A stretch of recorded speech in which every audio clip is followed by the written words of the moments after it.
sou Pietra Príncipe, a gente está no talk show do Só para Mulheres e eu vou falar com a Nelma Pontes, que é coordenadora da Comissão de Enfrentamento ao Tráfico de Pessoas, que é um assunto muito sério e que não é muito tratado, então é importante a gente falar sobre isso.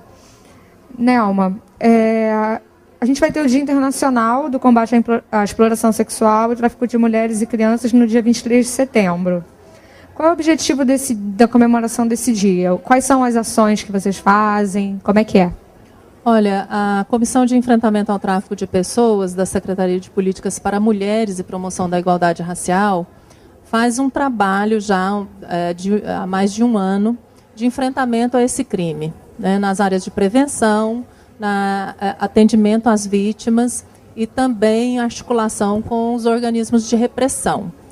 Esse Dia Internacional de Enfrentamento ao Tráfico de Pessoas, que é o dia 23 de setembro, a gente articula ações em nível estadual com os nossos parceiros, que são outros órgãos do governo estadual e algumas instituições, ou melhor, várias instituições não governamentais, que ajudam e que atuam no enfrentamento ao tráfico de pessoas. A gente desenvolve algumas ações.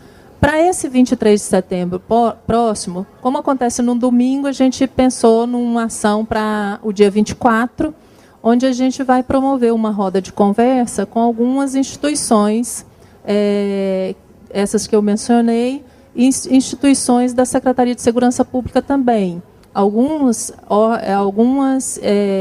departamentos da Secretaria de Segurança Pública, como a Superintendência de Direitos Humanos, envolvendo para isso o Conselho de Direitos Humanos e o Comitê Estadual de Enfrentamento ao Tráfico de Pessoas. O que caracteriza o tráfico de pessoas, para as pessoas poderem saber exatamente o que é? Porque, às vezes, muitas pessoas passam por isso, familiares ou amigos ou conhecidos, e não sabem exatamente o que é. Uma pessoa foi convidada para ir ao exterior e aí não era nada daquilo, ou, enfim, alguma coisa assim.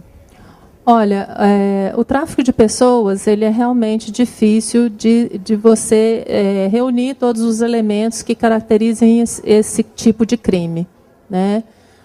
Mas vou te dar um exemplo. Uma modelo, né?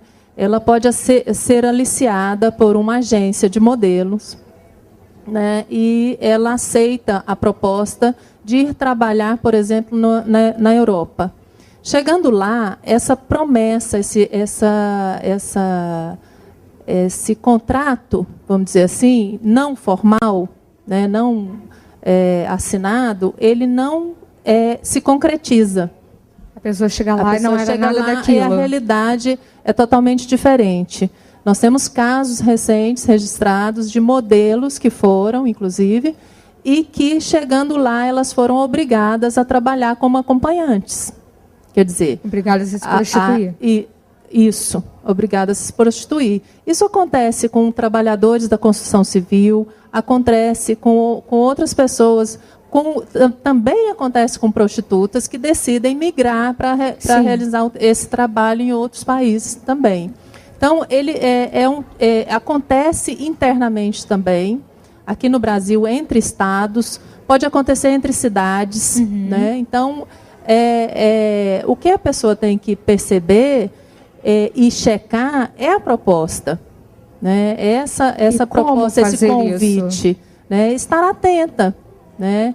Observar se realmente essa pessoa está fazendo uma proposta séria, saber para onde é que ela vai, de que forma ela vai, quanto é que ela vai ter que pagar. Que agência é essa, né? Procurar a procedência. Se for um contrato, uma promessa de um contrato de trabalho, ela tem que saber que ela tem que assinar esse contrato de trabalho aqui no Brasil, falar com advogado, né? Na língua nativa, consultar um advogado a respeito desse tipo de contrato.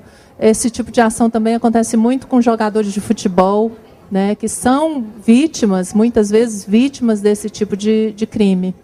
Às vezes chamam eles, por exemplo, para a Europa e exploram. Eles chegam lá e não é nada daquilo. Eles chegam lá e, às vezes, ou ganham salários irrisórios, né? Não é nada daquilo, joga futebol ali, mas tem que trabalhar com outra coisa. Vive em condições precárias, né? Alojamentos precários, alimentação precária. Jornadas excessivas, né, é uma característica também. Chega a caracterizar exploração em situação análoga à escravidão, que é um tipo de exploração, né? Final e como fazer, se você tem um parente ou alguém que você conheça que esteja com esse problema fora do país? Quem procurar? Olha, nós temos algumas... No caso de Goiás, as pessoas podem procurar diretamente a Comissão Executiva de Enfrentamento ao Tráfico de Pessoas, né, ou ligar no Disque 100, que é o Disque Direitos Humanos, ou no 180, que é o Disque... o atendimento e denúncias, que recebe que dá orientações e recebe denúncias também de violências contra a mulher. Né? E tem também o telefone da Secretaria, da Comissão Executiva, que é o 231-7417. Nós estamos lá para receber essas denúncias.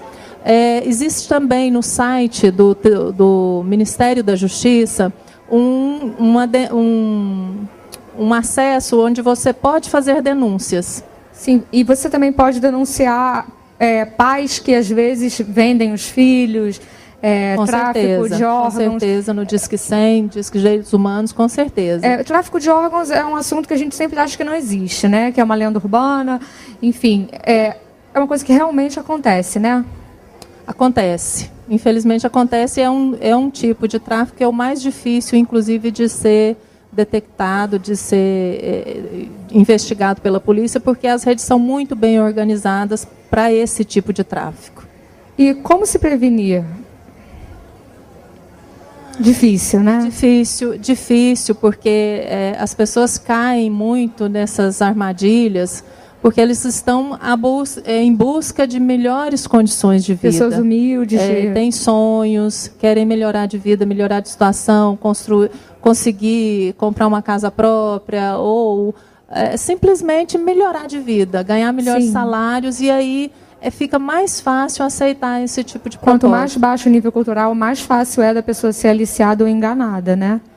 Eu não diria nível cultural, mas nível de escolaridade. Nível de escolaridade, informações e conhecimento é essencial para que a pessoa se previna desse tipo de ação. E a exploração infantil, às vezes tem a colaboração dos pais. Como denunciar isso? Como você tem algum vizinho, alguém que você veja que está aliciando uma criança ou menor, também pode ligar para esse mesmo número? Pode ligar para esse mesmo número, mas o ideal é que acione o conselho tutelar. Toda região, por exemplo, em Goiânia, tem um conselho tutelar, tem um conselheiro tutelar, que está ligado diretamente ao Ministério Público e que acessa com mais rapidez o juizado da infância e adolescência. Né? Mas a pessoa, se não quiser acionar o conselho tutelar, ela pode fazer a denúncia no Disque 100. Né? E essa denúncia vai ser encaminhada para esses órgãos competentes que vão fazer a averiguação, vão buscar informações ou visitar essa família até entender o que está acontecendo. E, se for o caso, vão sim procurar a delegacia da criança e adolescente ou conselhos tutelares que possam dar ou juizado para determinar a retirada dessa criança, desse adolescente, desse ambiente. Porque parece até uma coisa meio surrealista, né? Porque é uma coisa tão desumana que... Por que acontece? É muito lucrativo, né? Por isso acontece. Olha, infelizmente o crime de tráfico de pessoas é o terceiro crime mais lucrativo do mundo. Né? Em primeiro lugar, o tráfico de drogas, em segundo, o tráfico de armas e o tráfico de pessoas que movimentam em média.